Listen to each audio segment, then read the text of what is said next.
Sabe aquela dor que o nosso aluno sente pós o treinamento? Sabe aquela dorzinha que às vezes chega a 48 horas, 72 horas depois do treino, que deixa o aluno todo dolorido, principalmente os iniciantes, ou principalmente quando você muda um pouco os exercícios e fica aquela dor que acompanha o aluno durante o dia? Existem alguns métodos efetivos para a gente reduzir essas dores e eu quero ensinar eles para você no vídeo de hoje. Eu sou o professor Renato Bianchini aqui da CITES Consultoria e bem-vindo para mais um vídeo informativo aqui para você que é personal trainer, estudante de educação física e quer aprender a se tornar um personal trainer referência, aquele personal diferenciado que pensa muito além da média que o personal comum aí está pensando. Então aqui é o teu lugar para se capacitar e evoluir na carreira. E hoje eu trago aqui um vídeo que vai ser bem útil para você, principalmente porque as dores musculares tardias, né, que essa dorzinha que fica, né, que às vezes só começa depois de 48 horas ou até 72 horas depois do treinamento, existem formas de você reduzir essas dores, tá? E eu vou ensinar para vocês as melhores formas, porque por que isso acaba sendo útil no nosso dia a dia?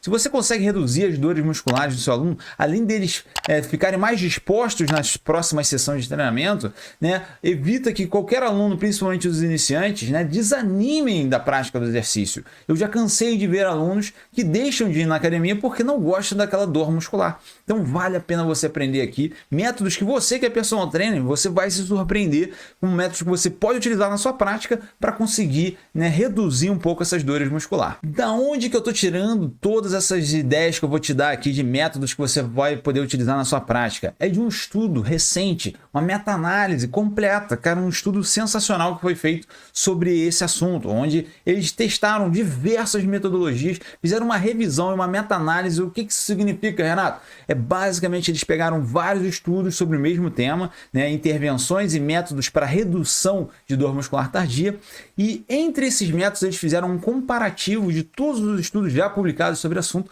para saber aquele que é mais efetivo. Então essa é aquele estudo-chave que a gente vai utilizar para a nossa prática, porque ele reúne o conhecimento de vários estudos científicos para chegar a uma boa conclusão. E esse estudo ele compara diversos métodos, e eu vou classificar esses métodos aqui para você, para que fique mais fácil você saber qual que você deve e qual que você não deve utilizar. Eu vou classificar eles em 5 categorias, tá? Sem efetividade nenhuma, boa efetividade, média efetividade, alta efetividade e o mais efetivo de todos, tá? Então você vai poder ver a classificação de todos esses métodos e o mais surpreendente de tudo, né? O nível de tecnologia envolvido nesses métodos não foi fator determinante para a redução das dores musculares. Então isso que vai ser mais legal para a prática do personal. Ele vai ver que ele vai poder utilizar métodos que não precisam de aparelhos, que não precisam de tecnologia, apesar de ter alguns métodos aqui que utilizam desses aparelhos, mas nem sempre são os mais efetivos, como você vai ver. Então, sem mais delongas, vamos para a nossa lista, começando do menos efetivo, ou seja, aquele que não tem efetividade nenhuma, sem efeito nenhum nas dores musculares. Os métodos sem efetividade, nós temos o alongamento, tá? O alongamento, ele feito, né, depois do treinamento, ou até mesmo antes do treinamento,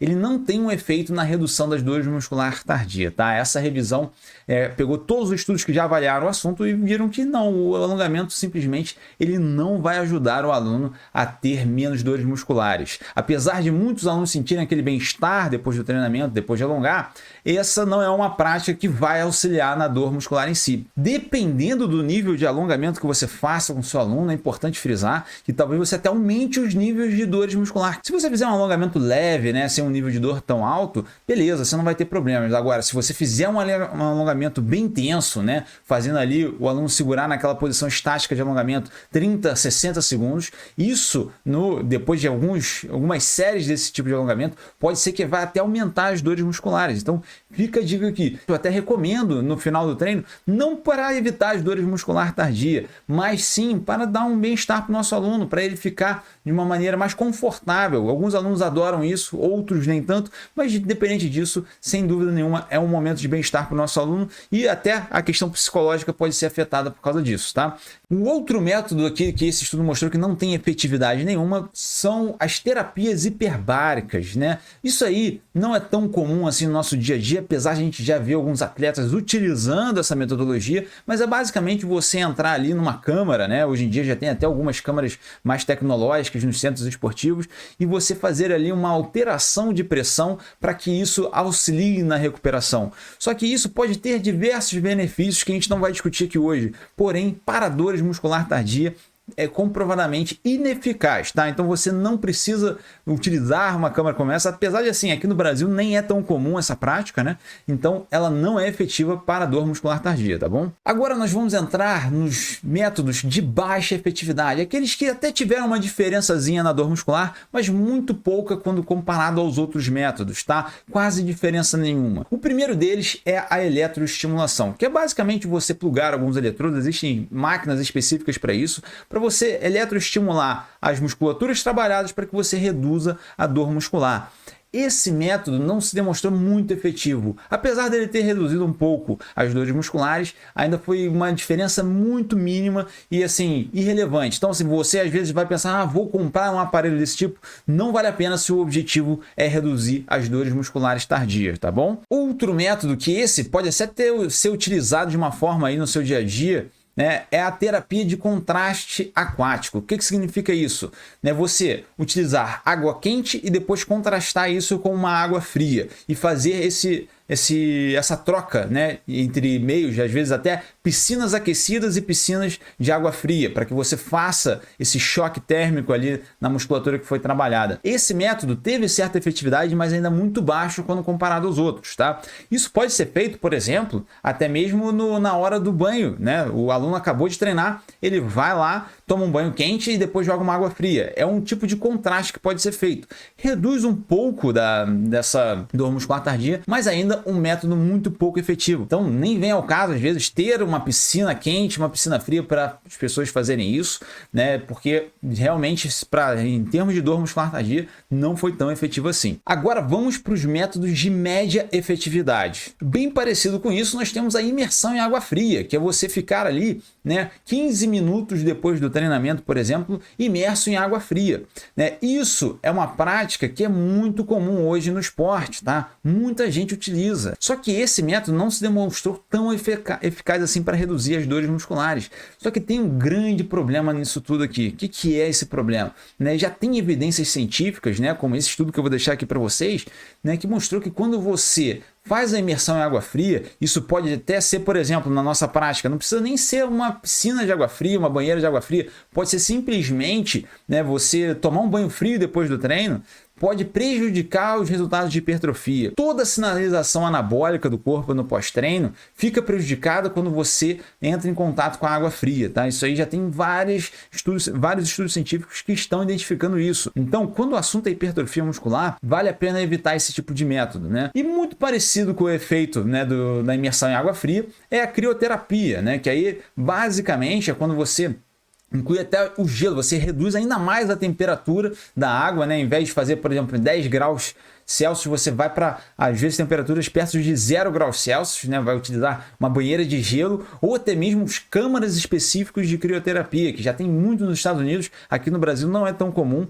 tem muita gente que faz isso, né? Muitos desses métodos aí, vocês podem perceber que nem tem tanta efetividade, podem até prejudicar, né? Eu lembro muito bem essa história aí de um grupo de estudo que eu participei uma época na faculdade, que era um grupo de estudo que estudava só recuperação, tá? Recuperação no exercício físico. E explicava diversos métodos de recuperação, tentava avaliar aquele que era mais efetivo, como que é a reação do corpo na recuperação. E o que a gente sempre chegava à conclusão no final das contas, né? Quando você está falando de recuperação do exercício físico, não adianta querer acelerar muito. O corpo tem que recuperar sozinho, tá? Se você quer acelerar demais essa recuperação, né, você vai acabar pagando essa conta em algum momento. O que isso quer dizer? Que beleza, às vezes você consegue fazer uma recuperação mais rápida entre uma sessão e outra, mas uma hora você vai ter que recuperar mais durante um período mais longo, tá? Que fique claro que esses métodos às vezes vão sim acelerar no curto prazo, mas que isso não se vai se converter no longo prazo. Então, por isso tem que ficar claro. E muitos desses métodos têm muito mais a ver com o psicológico dessas pessoas que estão fazendo, do que muitas vezes a parte fisiológica, sendo que a gente tem visto aqui que em termos fisiológicos ela nem é tão efetiva assim para a recuperação e principalmente para as dores muscular tardia, tá bom? Agora vamos falar daqueles métodos de boa efetividade. Você vai perceber que são métodos que você pode utilizar na sua prática aí, que vale a pena recomendar para os seus alunos se eles estão sofrendo muito com a dor muscular tardia. O primeiro método é as roupas de compressão, né? É muito comum para atletas de corrida utilizar as meias de compressão, mas isso pode ser utilizado até, né, para outras regiões musculares. A gente tem aí alguns aparatos de compressão sendo utilizados para braços, né, para coxas e tudo mais. E você consegue aí, se você procurar, né, achar esses aparatos para ser utilizados, e eles têm uma boa efetividade na questão da dor muscular tardia. Por que isso acontece, Renato? Por que eles têm uma boa efetividade quando comparado a outros métodos? Porque essas roupas de compressão, né, elas têm uma efetividade no aumento da circulação de sangue naquela região, e por isso parece acelerar essa remoção, né, dos metabólitos que estão causando essa dor muscular tardia. Então, por isso, o fato de aumentar a circulação na região acaba auxiliando, né, na redução das dores musculares. E outro método muito bom, né, e prático, que você pode usar hoje mesmo, que não tem custo nenhum para você melhorar as dores muscular tardia, é fazer uma atividade de baixa intensidade. Então, uma atividade, né, uma atividade recuperativa, muito comum também nos treinos de corrida, você fazer o recuperativo, né, que é você fazer ali um treinamento aeróbico de baixíssima intensidade. Às vezes vai ser até uma caminhada para alguns alunos, né, ajuda a aumentar a circulação de sangue no corpo em geral e faz com que essas dores musculares tardias reduzem. Mas lembre-se o seguinte, né, tem que ser um período logo após o treinamento assim. Não adianta fazer o recuperativo no dia seguinte, né, que na questão da recuperação muscular parece não ter tanta efetividade. Então vamos supor, fez a sessão de musculação, faz a parte de treinamento aeróbio logo depois, né, ou então um pouquinho depois, meia hora depois, uma hora depois, né, mas fazer o aeróbio, né, de baixa intensidade no dia seguinte pode não influenciar positivamente na redução das dores musculares, tá? Os estudos que foram analisados naquela meta-análise mostraram isso, que é sim uma boa efetividade, contanto que seja feito perto da sessão de treinamento. Agora, finalmente, vamos anunciar o método mais efetivo de todos os métodos avaliados nesse estudo, que é a massagem. Fazer uma massagem de 20 a 30 minutos logo depois do treino ou até 2 horas depois do treino se demonstrou o método mais efetivo para reduzir as dores muscular tardia. Olha que interessante. Pelo mesmo motivo que a gente falou ali anteriormente, aumentar a circulação de sangue naquela região através da massagem acaba gerando, né, uma redução das dores musculares, né, nos próximos dias.